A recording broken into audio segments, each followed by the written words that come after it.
we have to start with Arsenal against Manchester United. I just want to get something off my chest. I hate Premier League football. I hate any kind of league football. No, midweek. Midweek. Because it should be on the weekends. Midweek, it's all compressed. It's under the lights. It's brilliant. I much prefer that than a 3:00 kickoff on a Saturday. It's under the lights in most of Europe where they play in the evenings. It's just in this country.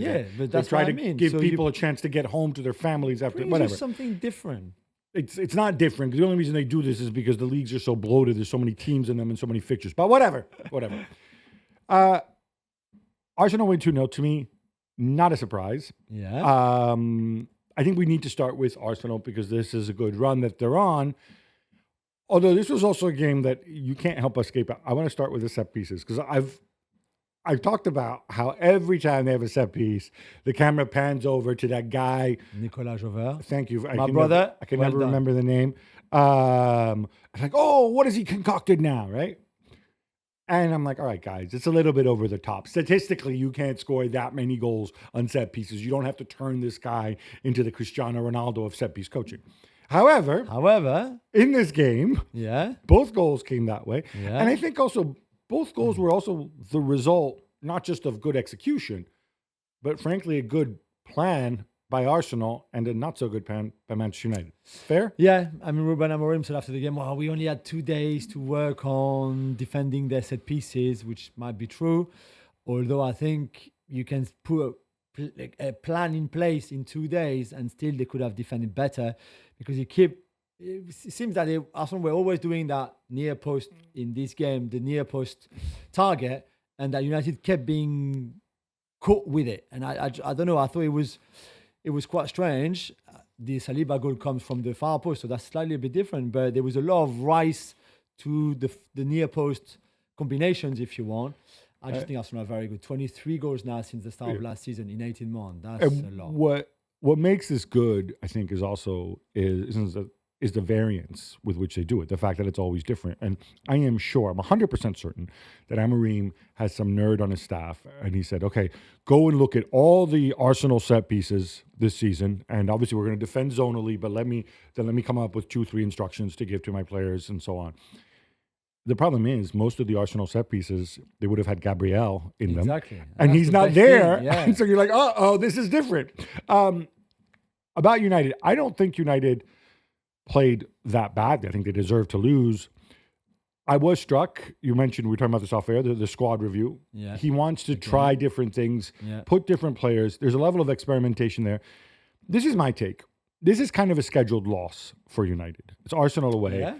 And so this, to some degree, is a free hit to experiment. He knows he needs to get results. He knows this is not where you expect him to get a result. Better to experiment here against quality opposition, and you can live with the loss. True. So I agree with you to a certain point, because after 3 games already, so the Ipswich game, the Bodo Glimt game, the Everton game, even if he doesn't know yet what his strongest or his best team is, and that's why he's still doing this squad review process by changing playing players in different positions, he still knows that AMAD has been his best player so far in the first 3 games. Why is he on the bench?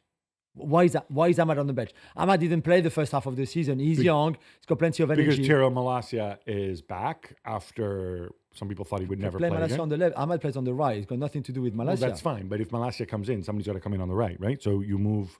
AMAD plays on the right. Yeah, I know. So Dalot moved across and played on the right, no?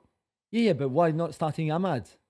You said because Malacia is back. You can play Malacia on the left and AMAD on the right. Oh, because you want to try Dalot on the right too.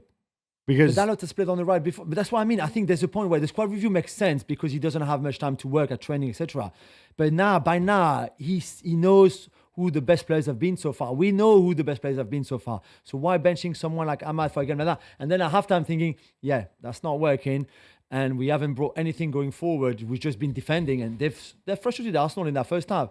And that's why he brought AMAD on at halftime. I'm willing to give him more of a pass on this one as long as he continues to deliver results. I mean, that's what he's going to be judged on. They're not that far from the Champions League places. They might be in them already. Jules, as you know, I'm Team AMAD. We called it. Called it before. This is a guy who had a really good chance of playing with him. I thought he was going to play on the left, not on the right. But hey, whatever. Who else do you think should look at this and feel pretty good about themselves and their chances to be in the starting 11. I'm just going to go through the squad sort of back to front, right? Yeah. In terms of being starting 11 next year, not having Amorim go and tell the club, hey, guys, we need to sort this out. Yeah. I think Onana's fine. Yeah. I don't think you're going to go and spend money on somebody, and I think he does things well. Definitely. I actually think he's a good goalkeeper. Yeah. I would imagine De Ligt simply because of the money invested in him. And because while Augie always points out that he's rash, blah, blah, blah, like, he's actually a smart kid. He is. You get the protection around him, you're good. I think Amorim can make him a very, very good player again. Lenny Euro, we saw him come on. Finally. He has to be. He can't say, I am already in the starting lineup for next season, but he can say, I have a good chance if I continue my trajectory. I think very soon he's going to start for this team this season, and then I think he'll be a key player from next season. Already in this game, I know he came on and played half an hour or so, but you could see at times, and he will still learn. He's still so young, but I think you see the class that he has. There's no doubt. I'm assuming Maguire played because Lisandro didn't, suspended, and he's not part of the long-term plan. He's Definitely out of contract not. anyway. In the middle of the park. So Mazraoui is interesting too, because I think Mazraoui brings a lot in possession from under pressure against team that press. I think Amorim really, really likes him as a centre-back. So then you get Lisandro, Mazraoui, De Ligt, and Euro for 3 positions, which is good. It's good. It is good to have that option. And Mazraoui, I would assume, could also play on the left of the back three as well. Like he did yesterday. In the middle of the park, we assumed that because he had Ugarte before, Ugarte was a shoo-in. I don't think Ugarte has been great under him. But he knows the strengths and weaknesses. I think you feel pretty solid there. I think he's probably one of the most that's played the most in midfield, though. One of the midfielders that has played the most in those 4 games. We need to double check, but because he knows the system already. So, but I think he would be a key player for Amorim. The Bruno Deeper experiment. Where are we on that? We are where we said we were after the Ipswich game, because we mentioned it when Amorim himself said, listen, he wants to play deeper, but he can't play deeper all the time. One, because if he can't play long like yesterday, there was no options for him to play long, then there's pointless to have Bruno so deep. He doesn't influence the game enough. You need him higher up on the pitch outside of set pieces. But then maybe he felt yesterday, because of the Arsenal aggressive press, it was good to have Bruno a bit deeper, because again, he was an output for you building up from the back and beating the press. The problem is he's too far away from Højlund or Garnacho or Mount or even an attacking wing back. If the people up front are doing their job, you can deal with Bruno further back. If not, if he has to go and provide the attacking output as well, then obviously that becomes really difficult.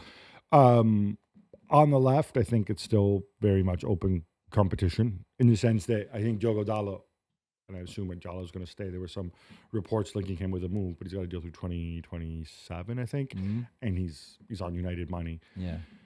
But I think that position to some degree is still up for grabs. I don't think anybody's said, like, I am the left-sided guy. And again, we're projecting not for this season, but for next season. So that could be where we see it. Could be that Harry Amass guy that Augie keeps telling me about is so good. In the front 3, I kind of feel that other than the fact that Bruno will be amongst them simply by virtue of his contract, if he's not playing in deeper midfield, and we don't think he will, I still feel that there's 2 spots up for grabs. I don't think anybody's been terrible. I know Rashford was really harshly criticized on English television last night by the same people who never like him. But I also feel there's talent there, but it's a learning curve. And it could be Garnacho, could be Højlund, could be Xerxes, could be all those guys, could be Mason Mount, although maybe we'll see him deeper if we see him at all. I feel like that is where there is a lot of work to be done. Yeah, and that's maybe where he's changed the most in those 4 games. We've said it before, but Xerxes has a 9, Xerxes has a 10, Rashford has a 9, Rashford has a 10, Højlund is only a 9. He can't play deeper, can't play as an inside 10, but he did a little bit of that at Atalanta, actually. I mean, I don't know if you want him in 4 games. Sorry, he would have done it already in 4 games. He only has so many minutes to give out, right? Yeah, but look at all the others. I think he has. The reason why Højlund didn't play inside 10 in those 4 games because he doesn't believe he can play there, I guess. Or maybe he has more important experiments to run for now. Yeah, maybe. Before he does that. I mean, I think Højlund is better rounded than people can do that. Like I said, he did it before a little bit at Atalanta. I think potentially he could do it again. I don't know. But I'm sorry, I interrupted you. No. I was just going to say, I think Garnacho played inside 10 again yesterday, and he did against Ipswich, and Amorim was quite pleased with the performance he had against Ipswich in that position. I just don't think yesterday it works, and I don't think he works. I don't think Garnacho feels right there. He can play between the line, but what he's really good at is running at you from a winger position, even if he's coming inside, just going one-on-one. It's very different to play as an inside 10 and have Saliba behind you or Partey in this case all the time, all the game, where you need to just do a lot of scanning, and instead of receiving the ball to feet with the game in front of you, the game is the goal is behind you, and it's a very, very different skill set and everything. I think you absolutely nailed it, and I think this is one of the reasons that makes Gab and Juls show so good. That it's not just Garnacho's good, Garnacho's bad, Garnacho's rash, Garnacho give you performance. It is that it is materially different. People who've played at any level will know that it is materially different, and it takes getting used to. It takes time. And it's not something that actually, when I've heard people talking about adapting to new situations and whatever, it's not something that I've heard many people say, even all those ex-pros out there, when talking about Garnacho, talking about these different players. You're simply receiving the ball in a different context, and you got to. You know, your mind is to do different things. The guy's only been here a couple weeks. Who would you have as your 2 inside 10 and your 9 then? Well, I would have a new signing. Okay, but let's say. Okay, but if there is no new signing, I think Xerxes is a really smart guy. Yeah, and I think, again, he has certain limitations. I don't know if he's going to make it in that sense, because as pointed out, you said 2 really good seasons in his career. He's 23, but it's 2 out of 5 or 6. If you can get him to do that, you know, the big body, the smart movement on the pressing, because he's a smart guy, and he's creative, and he's got the passing.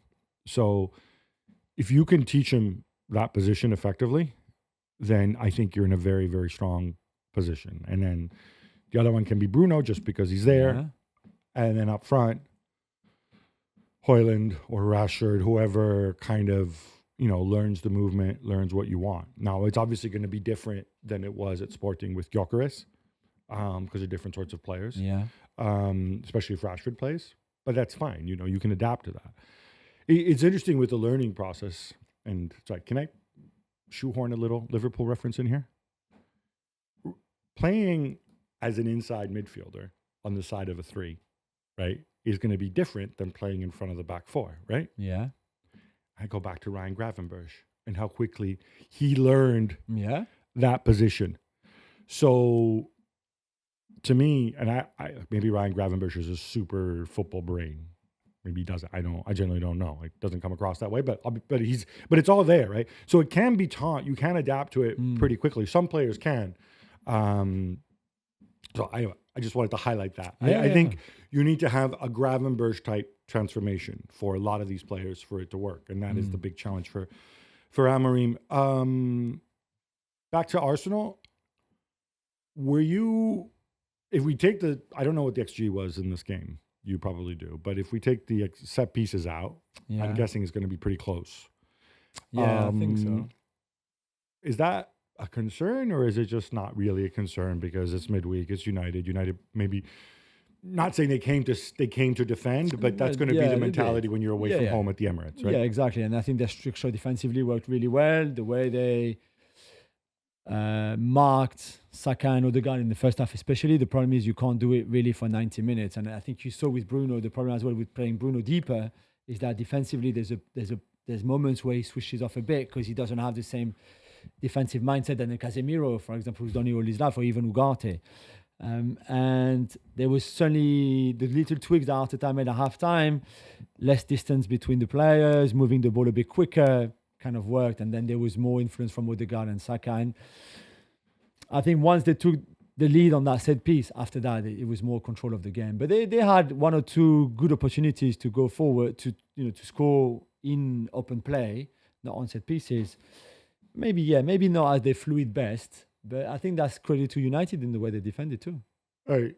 So when we questioned the relationship between Pep and Kevin De Bruyne last week, City fans, oh, you'd never say that about Arsenal and Gabriel Jesus. So let me say this now about Gabriel Jesus. Gabriel Jesus is not Kevin De Bruyne. No, but he cost a ton of money, and he's Yeah. earning a ton of money, and he's a player that the club wanted because he brings a winning mentality and all this stuff, right? And he's not old, he's not Yeah. injury prone, and still on the left. I'm just wondering is if Trossard's run out of gas a little bit. I'm not a big Martinelli guy. I'm wonder if Arteta's reviewing that a little bit. And we saw half each. Martinelli was out at the weekend, and still Gabriel Jesus can't get on the pitch.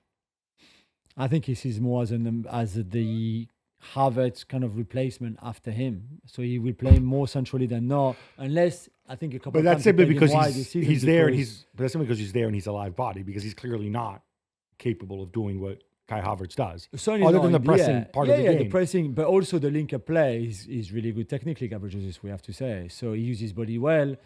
But yeah, he's not as good in the air as Kai Havertz. He's not the same size either. But that's, I think, how Arteta sees him. So he's a backup. He's the backup to Havertz now, I think. I feel like Kai Havertz, when fit, I think he's been dropped once this season. Yeah. And I think that kind of tells you what you And need he to plays know. a lot, 90 minutes as well. And I go back, I think in January, I think they need to address that. I mean, I know it's not the Ivan Toney thing. Somebody low key, maybe, but doesn't need to be great. But you can't, God forbid, something happened to Kai Havertz, I think, in that role.